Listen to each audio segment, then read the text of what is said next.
शमशीरों से ही हो।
Good morning winnowing team leaders అందరికీ. నా పేరు మల్లేష్, నేను ఉప్పల్లో ఉంటాను. బిఫోర్ వెస్టేజ్ నేను శంషాబాద్ ఎయిర్పోర్ట్లో క్యాబ్ డ్రైవర్ను. ఫస్ట్ మా మేడం మాట్లాడుతుంది. Good morning Hyderabad. నా పేరు మమత, మేము ఉప్పల్లో ఉంటాము. ఈ బిజినెస్ ఇద్దరం కలిసి మేము బిల్ చేస్తున్నాము. మేము ఆల్ అప్లయన్స్ అందరికీ thank you. SP Balu sir and Sandhya madam ఫ్యామిలీకి మేము ఎప్పుడు మూడు తరాలు అనేది మేము రుణపడి ఉంటాము. ఆల్ అప్లయన్స్ అందరికీ మేము రుణపడి ఉంటాము. విన్నింగ్ టీమ్ సిస్టంలో ఉన్నందుకు మాకు చాలా సంతోషంగా ఉంది. వెస్టేజ్లో ఉన్నందుకు చాలా సంతోషంగా ఉంది. సిస్టమ్ అనేది ఫాలో అవుతున్నాము. సిస్టమ్ ఫాలో అవడం వల్ల మేము ఈరోజు ఈ సక్సెస్ అనేది తీసుకున్నాము. సిస్టమ్ లేకుంటే ఈరోజు ఈ సక్సెస్ కాకపోతుంటుంది. అప్లయన్స్ చెప్పింది ఫాలో అవుతున్నాము. మా ఫస్ట్ చెక్ వచ్చేసి 423 రూపాయలు. మా హైయెస్ట్ చెక్ వచ్చేసి 3,65,000 రూపాయలు.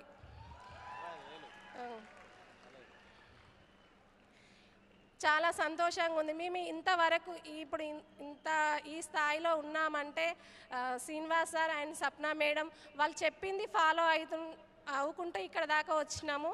చాలా సంతోషంగా ఉంది. మా సార్ ఫస్ట్లో క్యాబ్ డ్రైవర్గా ఉండేవాడు.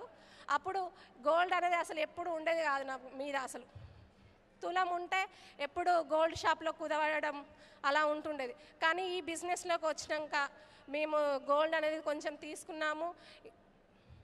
మా పిల్లల లైఫ్ చేంజ్ అయింది. మా పిల్లల స్కూల్ చేంజ్ చేసినాము. ఈరోజు మా లైఫ్ అనేది చాలా చాలా బాగుంది. మా డిఈసిడి నెక్స్ట్ ఎఫ్ఆర్యూ వరకు డిఈసిడి కావాలని కోరుకుంటున్నాం. 10 లక్షల income. Thank you.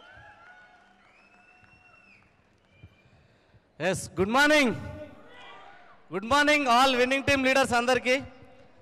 Thank you all appliances and SP Baril sir and Sandhya madam family.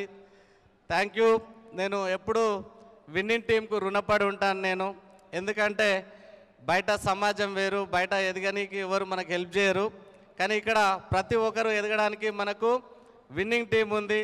నేను ఎప్పుడు ఈ విన్నింగ్ టీం ఏదైతే సిస్టమ్ ఉందో నేను 100% ఫాలో చేస్తాను.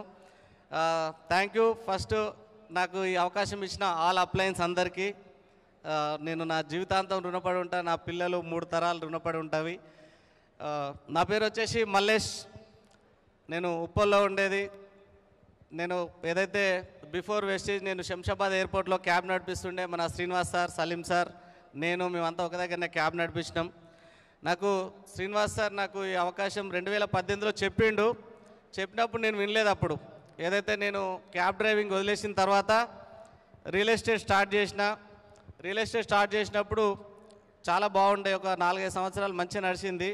దాని తర్వాత రియల్ ఎస్టేట్ కూడా ఆగిపోయింది. ఏదైతే మంచిగా రియల్ ఎస్టేట్ బాగా నడుస్తున్నప్పుడు నా ఫ్రెండ్ శ్రీనివాస్ సార్ ఈ బిజినెస్ గురించి చెప్పినప్పుడు నేను వినలేదు. అప్పుడు అంటే కంఫర్ట్ జోన్, ఏదైతే ఆ కంఫర్ట్ జోన్ అనేది నాకు ఆ రోజు ఈ బిజినెస్ అవకాశాన్ని తీసుకోకుండా చేసింది.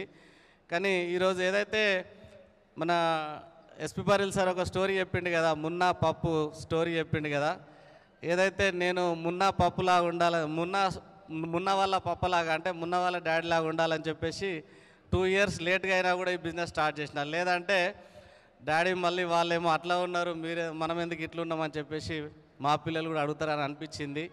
శ్రీనివాస్ సార్ సక్సెస్ చూసి నేను ఈ బిజినెస్ స్టార్ట్ చేసిన. నాకు ఏదైతే ఈ బిజినెస్ స్టార్ట్ చేసినప్పుడు లాక్డౌన్ టైం చాలామందికి చెప్తే ఎవరు వినలేదు. అప్పుడు అంటే చాలా అంటే మనం ఏదైతే ప్లాన్ చెప్పాలంటే పర్సన్ దగ్గరికి వెళ్ళి కలిసి మాట్లాడి చెప్పాలి. కానీ నాకు ఆ సిచ్యువేషన్ లేకుండే చాలామందికి ఫోన్లోనే మాట్లాడినా, ఫోన్లోనే చాలామంది రిజెక్ట్ చేసిర్రు. కొంతమంది దగ్గరికి వెళ్ళి కలవడానికి వెళ్తే ఈ టైంలో ఎందుకు వచ్చిండు అన్నట్టు కూడా చూసిర్రు. కొంతమంది అయితే బతుకుంటే చూద్దాం తీ అని చెప్పేసి అన్నారు. ఇంకో కొంతమంది నువ్వైతే సక్సెస్గా చూద్దాం, మేము వస్తాం, నీకు ఒక 30-40 వేలు వస్తాయని అన్నారు. కానీ ఈరోజు నా ఫస్ట్ మంత్ ఇన్కమ్ 423 రూపాయల నుంచి ఈరోజు 3,65,000 వచ్చింది. కానీ ఇంకా చాలామంది అక్కడనే ఉండి ఇంకా ఆలోచన చేస్తున్నారు. 40,000 వస్తా అన్న వాళ్ళు కూడా ఇంకా 3,65,000 వచ్చినా కూడా అక్కడనే ఉన్నారు. అదే జీవితం, అదే ఇబ్బందులు ఉన్నాయి బయట. కాబట్టి ఇక్కడ వచ్చిన ఎవరైతే కొత్త వాళ్ళే కావచ్చు, ఎవరైనా కావచ్చు, ఈ బిజినెస్ ఏదైతే అవకాశం తీసుకున్న ప్రతి ఒక్కరు ఒక 2 నుంచి 3 సంవత్సరాలు కమిట్మెంట్ తోటి ఉంటే 100% వాళ్ళ జీవితం ఇక్కడ నుంచి మారుతుంది. మనం 3 తరాల జీవితం కూడా మార్చుకోవచ్చు. కొంచెం ట్రాన్స్లేషన్ చేస్తాను సార్, మళ్ళీ మర్చిపోతాం. కొంచెం ट्रांसलेशन చేస్తా ఫ్లో ఆకుండా. सो मेरा नाम मल्लेश है. इस बिज़नेस में आने से पहले मैं श्रीनिवास जी और सलीम जी एक ही जगह शमशाबाद एयरपोर्ट में कैब चलाते थे. मगर जब श्रीनिवास जी मेरे को बिज़नेस बताने आए थे, मैं रियल एस्टेट कर रहा था. उस टाइम पे रियल एस्टेट अच्छा चल रहा था, मैं कंफर्ट जोन में था, मैं मना कर दिया. मगर उसके बाद रियल एस्टेट भी पूरा डाउन हो गया. उसके बाद 2 साल हो गए. देखते देखते श्रीनिवास जी का चेक 2 लाख के ऊपर पहुंच गया. फिर जैसा भारिल भैया बोले मुन्ना पप्पू के जैसा मुन्ना के पापा बनना है, पप्पू के पापा बनना है, मेरे को मुन्ना के पापा बनना था. इसलिए फिर मैं बिज़नेस जाके वेस्टीज से ज्वाइन करा श्रीनिवास जी से. उसके बाद पहला महीना इनकम लगभग 100 रुपये के आसपास था. मगर 3.5 लाख रुपए लास्ट मंथ हाईएस्ट मेरा चेक है. तो इस बिज़नेस में आने के बाद बहुत सारे लोगों को बताया, बहुत सारे लोग मना करे. कुछ लोग बोले आप देखेंगे, आप ज़िंदगी में अगर आप सक्सेस हो गए तो ज़िंदा रहेंगे तो देखेंगे. कुछ लोग बोले आपको 1 लाख आने दो, कुछ लोग बोले आपको 40,000 आने दो. मगर आज 40,000 ने आज 3 लाख भी आ गए, फिर भी वो लोग आने वाले नहीं है. फिर हम सिस्टम को फॉलो करते करते जा रहे हैं. कम्प्लीटली आज हमारी लाइफ बदली है.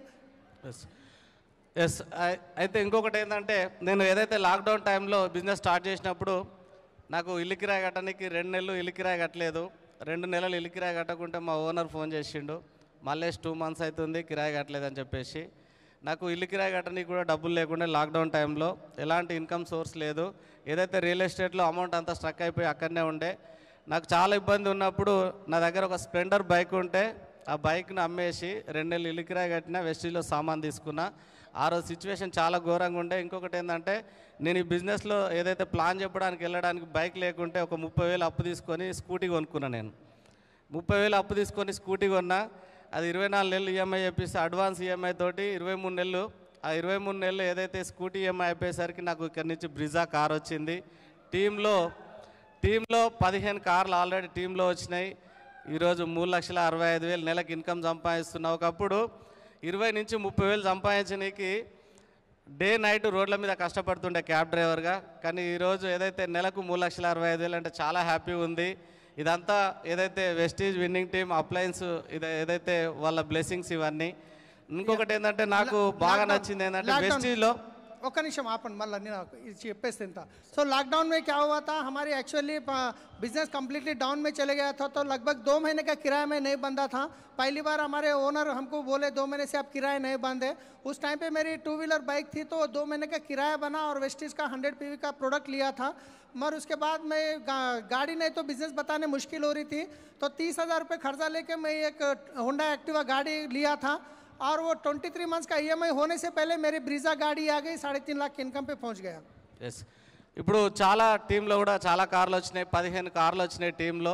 ప్రతి ఒక్కరికి ఏముంటుందంటే ఈరోజు స్టేజ్ పైన మాట్లాడుతున్నాం అందరిని చూస్తే వాళ్ళైతే సక్సెస్ అయ్యారు, నేనైతే అయితేనో కాను అని చెప్పేసి అనుకుంటారు. కానీ ప్రతి ఒక్కరు ఇక్కడ విన్నింగ్ టీమ్ సిస్టమ్ అప్లై చేయబట్టుకుంటే ప్రతి ఒక్కరు సక్సెస్ కావచ్చు. గ్రేట్ ప్లాట్ఫామ్, ఈ వెస్టేజ్ని మించిన ప్లాట్ఫామ్ లేదు. మన కాందాన్లో మనకంటే గొప్ప వాళ్ళు ఎవరు ఉండొద్దు అంటే వెస్టేజ్లో చేయాలి. మనం ఈ వెస్టేజ్ విన్నింగ్ టీం పట్టుకొని ఉంటే మన కాందాన్లో మనమే గొప్ప వాళ్ళం ఉంటాం. కాబట్టి ఈ గ్రేట్ ఆపర్చునిటీ ఏ ఒక్కరు కూడా మిస్ చేసుకోవద్దు. ఒక 2 నుంచి 3 సంవత్సరాల కమిట్మెంట్ తోటి ఉండండి, అందరూ సక్సెస్ కావచ్చు. నేను నెక్స్ట్ FRU ఏదైతే నెక్స్ట్ ఇయర్ FRUలో DUCD 10 lakhs తోటి ఇదే స్టేజ్ పైన రికగ్నిషన్ తీసుకుంటాను నేను 100%. ఇంకొకటి ఏంటంటే నేను చాలా పల్లెటూరు మాది, మా ఊళ్ళో కిరాణా షాపు లేదు, ఇప్పుడు ప్రజెంట్ కూడా కిరాణా షాప్ లేదు. కానీ ఇక్కడ ఇంతమంది ముందు రికగ్నిషన్ తీసుకోవడం అనేది నాకు చాలా హ్యాపీ ఉంది. Thank you Vestige and winning team all అప్లయన్స్కు. Thank you. Back to host.